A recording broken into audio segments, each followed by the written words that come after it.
सभी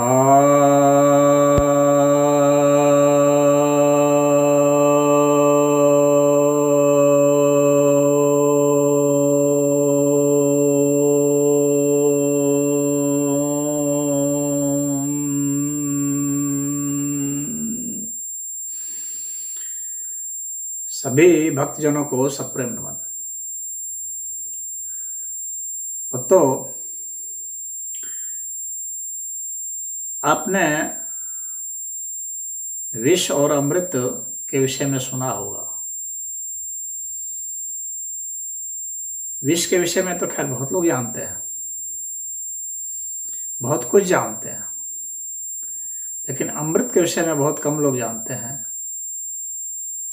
परंतु आज विष और अमृत दोनों के विषय में चर्चा करते हैं, दोनों के गुणों के विषय में चर्चा करते हैं और इनके भौतिक अवधान की भी चर्चा करते हैं, इनके भौतिक स्वरूप की चर्चा करते हैं।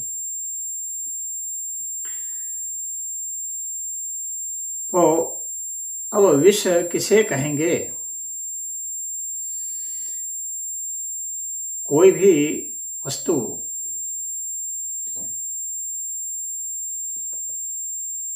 जब शरीर में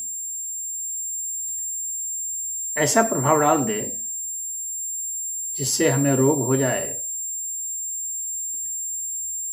और जिससे हम मृत्यु को प्राप्त हो जाए, तो वह वस्तु विष है। अब ऐसी कौन सी वस्तु है? तो ऐसी कोई भी वस्तु हो सकती है जिसको सामान्य रूप से हम विष कहते हैं, जैसे कि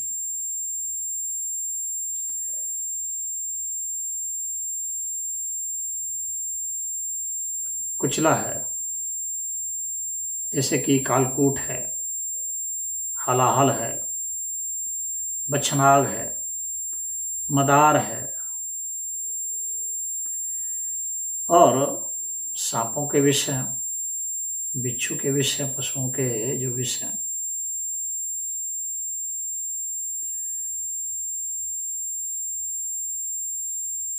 कीट पतंगों के भी विष हैं, अल्कोहल भी विष है,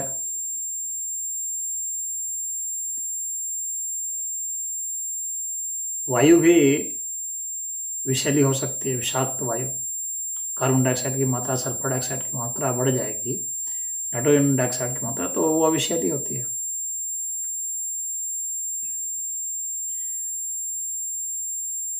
और जिसे हम विष नहीं समझते हैं, जैसे कि मान लीजिए कि कोई भी पदार्थ है जिसे हम सामान्यतः खाते हैं, तो एक मात्रा में आकर के वह भी विषैली हो जाएगी, विषाक्त हो जाएगी। यानी एक विशेष मात्रा में कोई चीज विषैली है। हम दूध भी अगर बहुत ज़्यादा पी लें तो वह विषैली हो सकती है, जबकि दूध को अमृत कहा जाता है। अमृत के उदाहरण में दूध है, लेकिन वह भी एक विशेष अनुपात में हो जाए तो विषैली हो जाती है। उसी तरह से जितने भी विष हैं वे कुछ मात्रा में, अब वह शोध का विषय है, तो कुछ मात्रा में यदि प्रयुक्त किया जाए तो वह अमृत का काम करती है, यानी जीवन देने काम करती है, यानी दवा का काम करती है। इसलिए मदार का भी दवा में प्रयोग होता है, कुचला का भी होता है।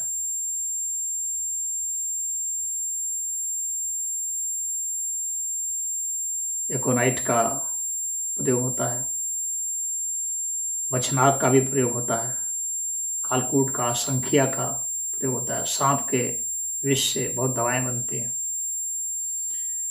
तो सभी विष से दवाएं बनती हैं। तो एक अगर अच्छी तरह से शोधा जाए तो एक विशेष मात्रा में विष भी जीवन देने का काम करती है, दवा काम करती है। तो वैसी स्थिति में विष भी जो है वह अमृत हो जाता है।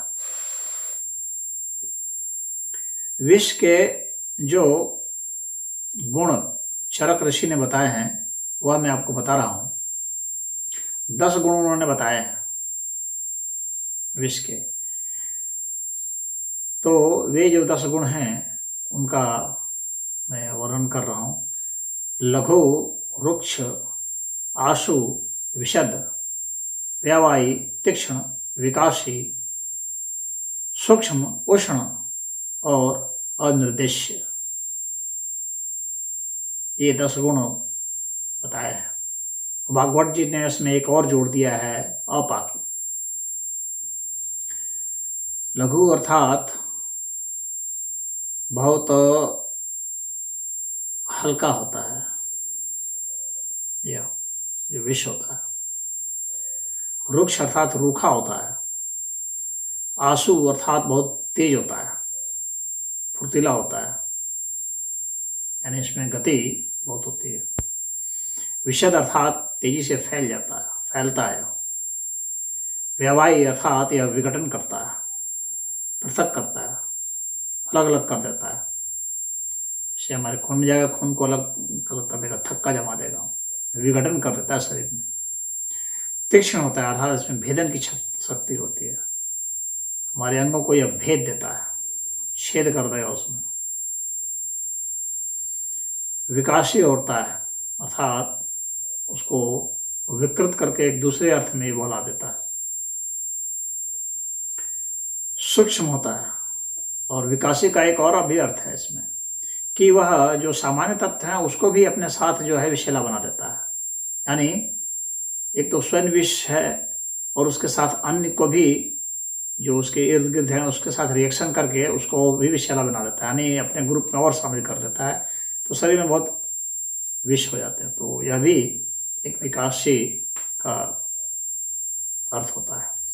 और सूक्ष्म होता है अर्थात इसे आसानी से हम पकड़ नहीं सकते, बहुत सूक्ष्म इसका प्रभाव होता है। इसके प्रभाव को आसानी से देखा नहीं जा सकता, बहुत तेजी से और बहुत सूक्ष्मता से, बहुत बारीकी से प्रभाव डालता है, सभी अंगों पर डाल देता है। कुछ तो तत्काल समझ में आ जाते हैं, कुछ दिनों बाद आते हैं, कुछ वर्षों बाद आते हैं। इसीलिए कई विषय तो ऐसे होते हैं आदमी घुल घुल करके मरता है। ऐसे भी विष होते हैं, उसको गर विष कहा जाता है। कई विषयों को मिला करके विष बना दिया जाता है, बहुत जहरीला विष हो जाता है वो।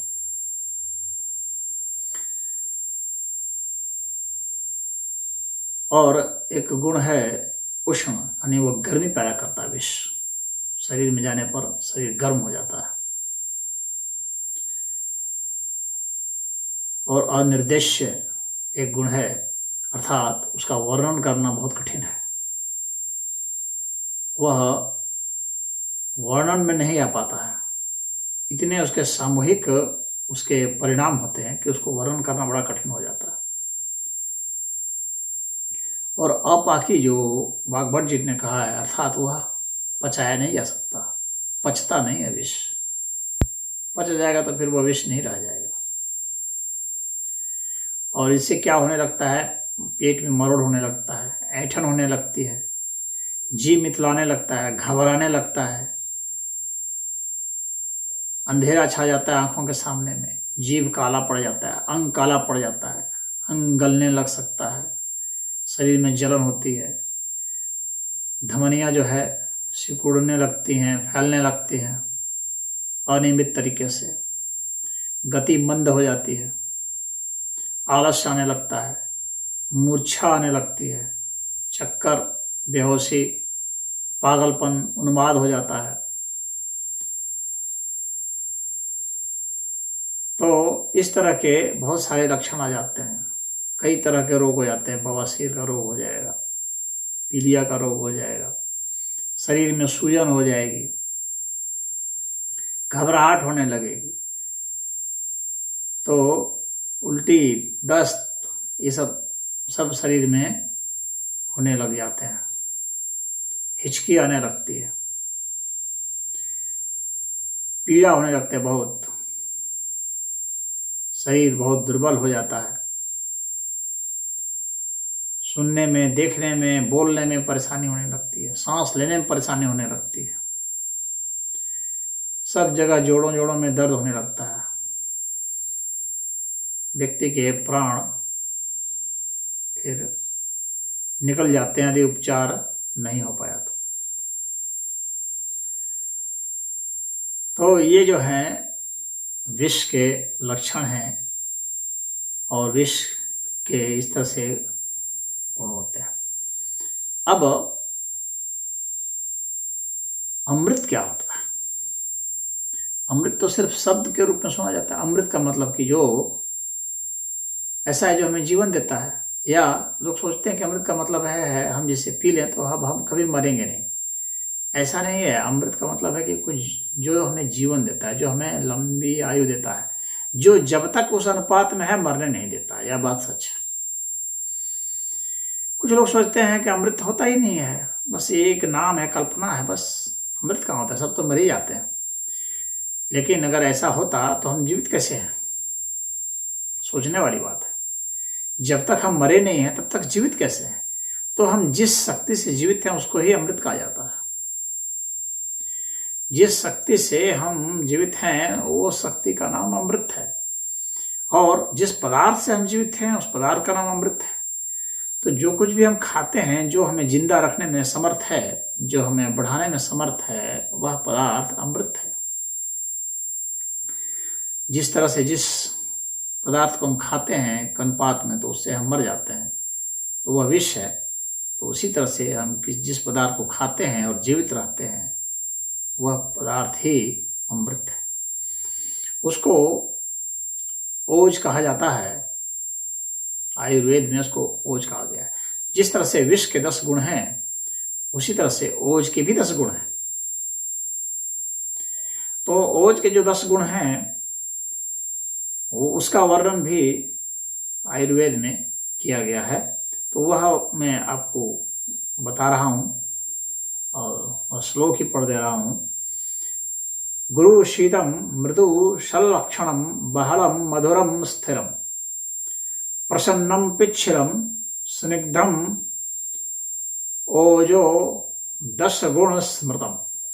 अर्थात गुरु, शीत, मृदु, संलक्षण, बहल, मधुर और स्थिरता, प्रसन्न होना, पिच्छल होना, स्निग्ध होना, ये ओज के 10 गुण हैं। यही शास्त्र बतलाता है। अब एक एक का देखते हैं। गुरु मतलब कि जो भारी होता है, बड़ा होता है, वजनदार होता है, वह अमृत का लक्षण है। दूसरा, वह ठंडा होता है, शीतलता देने वाला होता है। ये ओज के गुण बता रहा हूं। मृदु यानी मधुर होता है। सलक्षणम अर्थात चमकदार होता है। बहलम, भाई चमकदार तो हीरा भी होता है, लेकिन हीरा जो है विषैला होता है। तो ऐसा मत समझ लेना कि खाली चमकदार हो जाएगा कोई चीज़ तो वो जो है अमृत हो गया।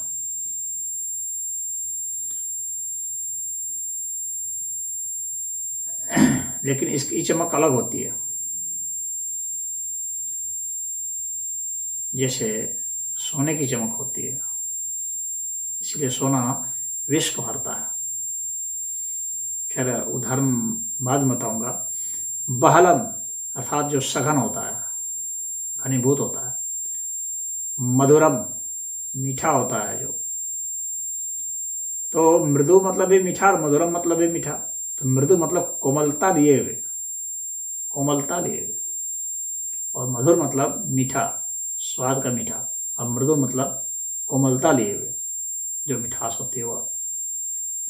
स्थिरम स्थिरता पूर्वक,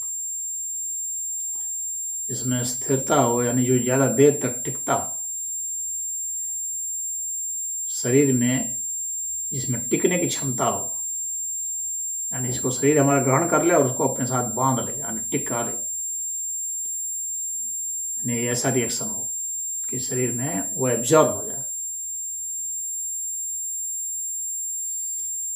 प्रसन्नम, जिसके सेवन से प्रसन्नता होती हो, महसूस होती हो।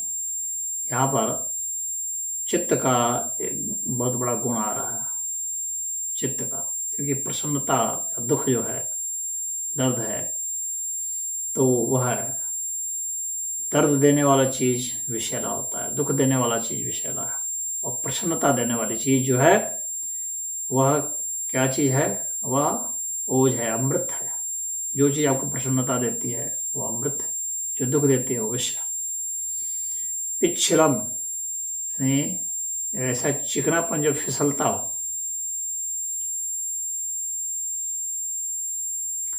स्निग्धम, जो स्निग्ध होता हो, अर्थात जिसमें मृदुलता, कोमलता, ये सब हो, सरलता, तरलता, ये गुण हो। ये जो है ओज के 10 गुण हैं। अब इसके कारण ही ये सब किस में आते हैं? इसमें देखिए आप, घी में आते हैं। घृत, वो घृत देखिए भारी भी होता है, शीतल भी होता है,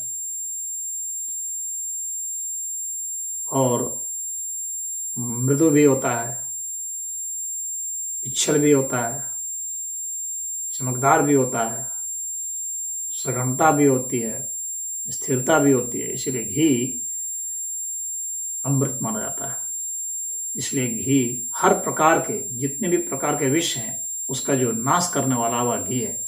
घी से बढ़कर के और कोई भी अमृत नहीं है, उससे श्रेष्ठ कोई नहीं माना जाता, क्योंकि विष का एकदम ठीक एंटी जो है वह घी है। इसीलिए हमारे ऋषि मुनियों ने गोघृत पर बहुत बल दिया, घी में भी गाय का। तो इसलिए घृत का सेवन करेंगे, इसका मतलब आपने जीवन का सेवन करना शुरू किया है।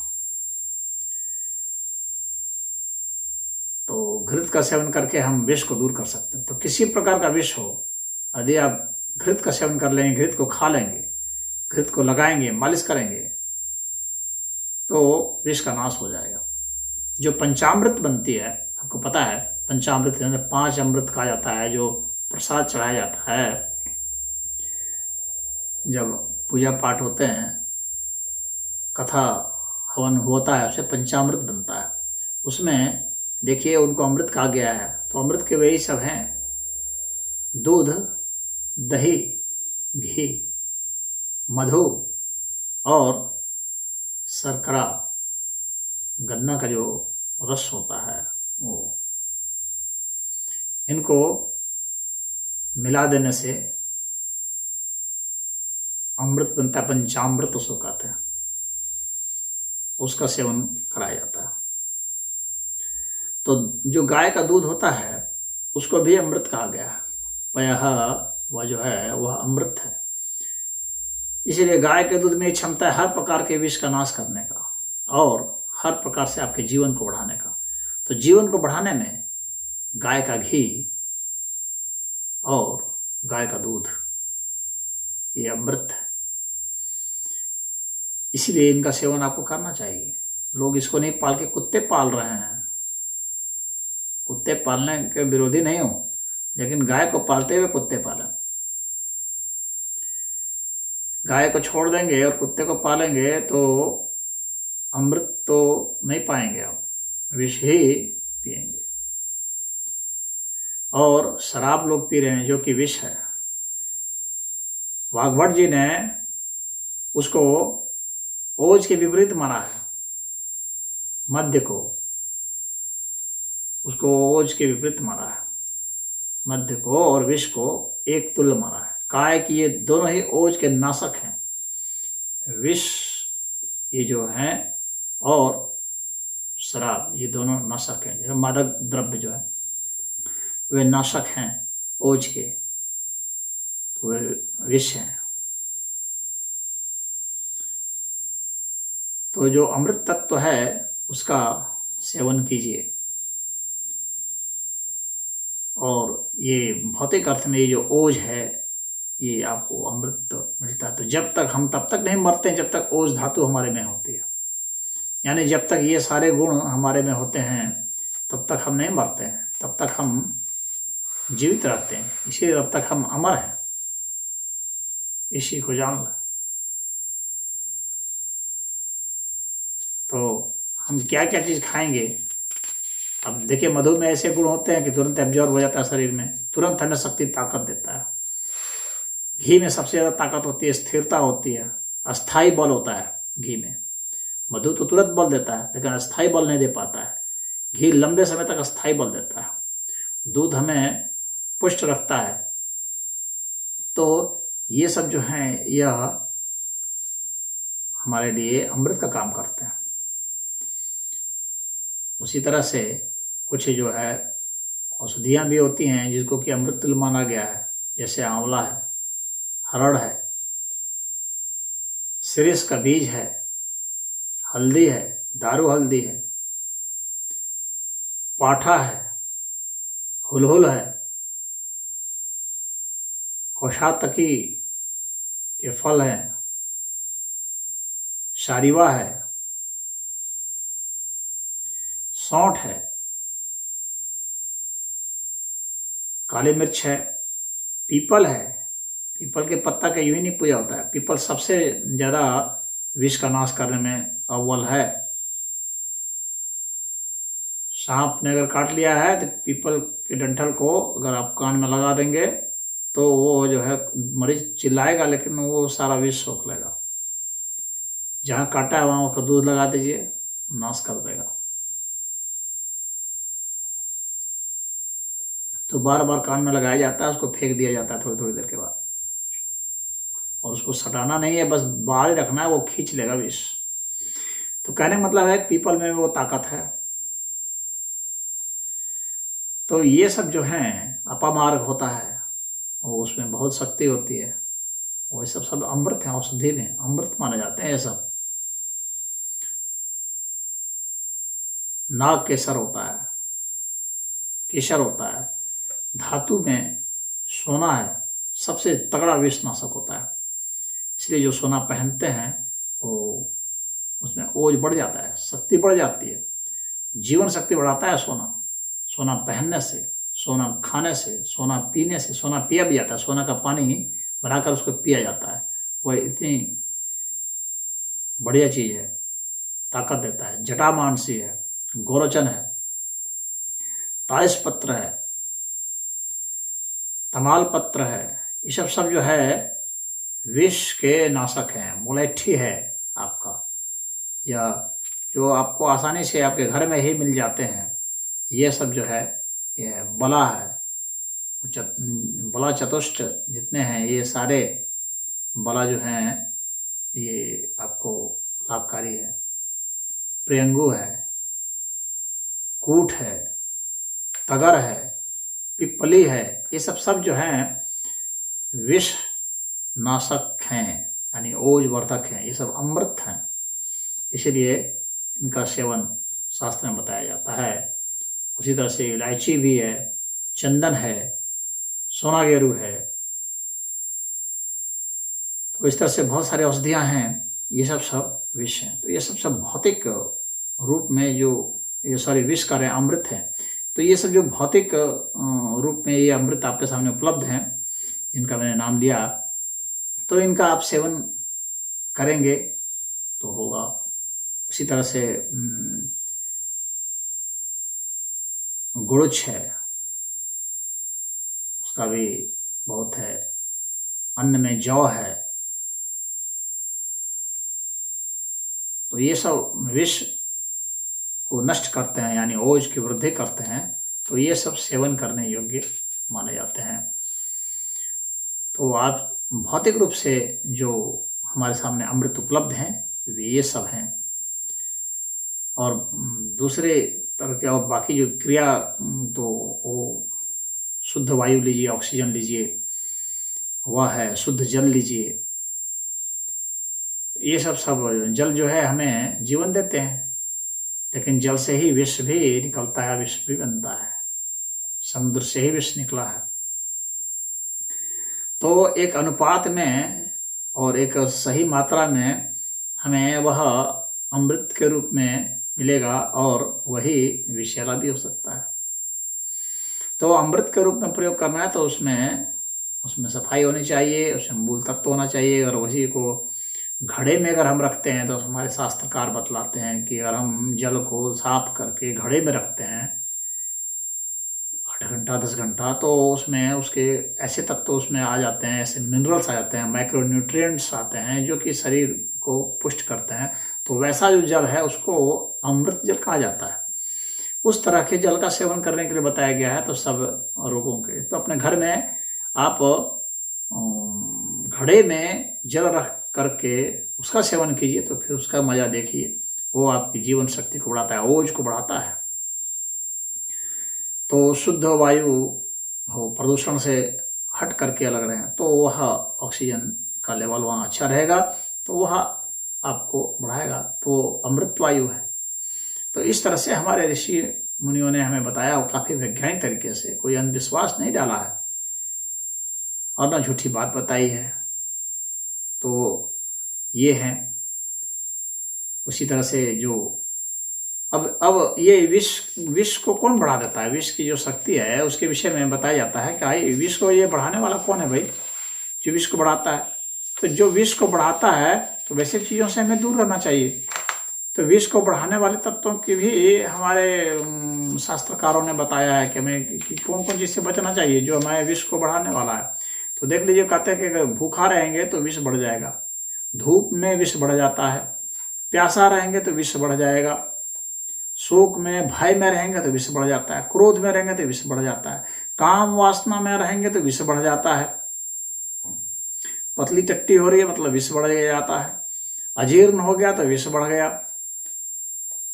अगर जमीन से भाप निकल रहा है तो विष बढ़ा हुआ है, वहां पर आप जाएंगे तो विष बढ़ जाएगा, बादल जब गरजते हैं तो उस वक्त विष बढ़ जाता है, हाथी की दहाड़ से, शेर की दहाड़ से विष बढ़ जाता है, चूहा जब बोलता है तो विष बढ़ जाता है,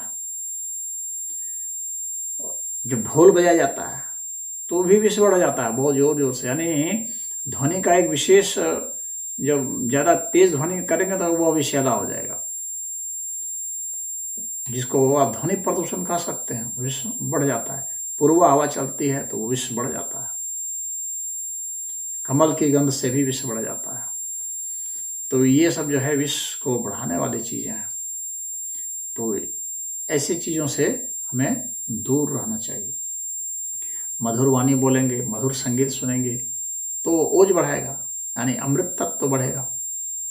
उसमें संतुलित सम्यक भोजन करेंगे, सम्यक आजीविका होगी, यानी किसी का हम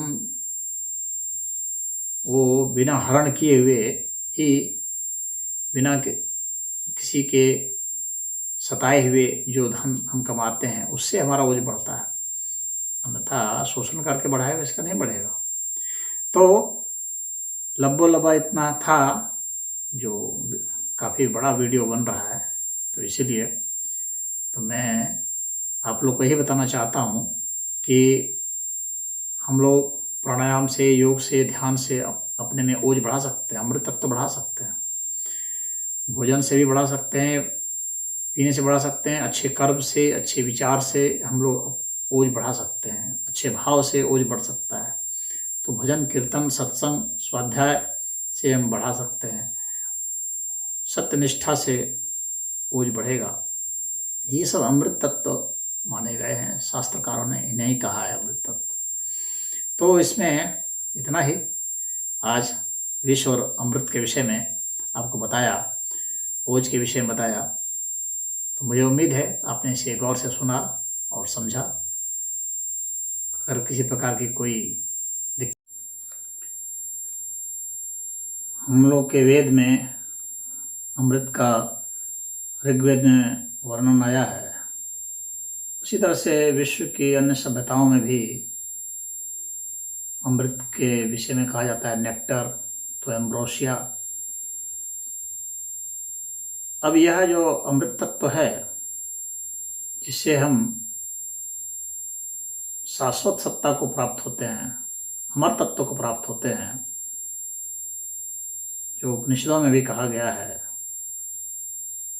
मृत्योर्मा अमृतम गमयः, मृत्यु से अमृत की ओर चलो।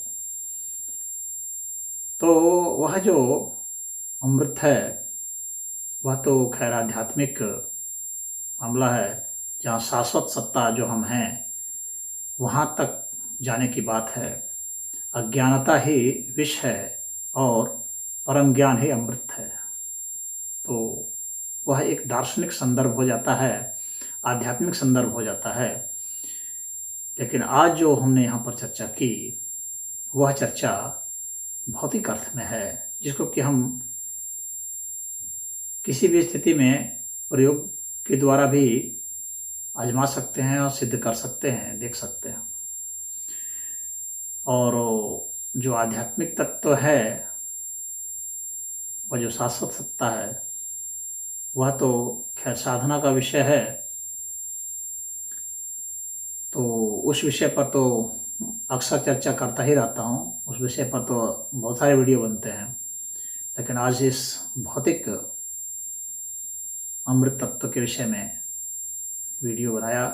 आप लोग इसमें कुछ अगर पूछना जांचना है तो इसमें आप कमेंट कर सकते हैं, उसका यथोचित उत्तर दिया जाएगा। हरि ओम।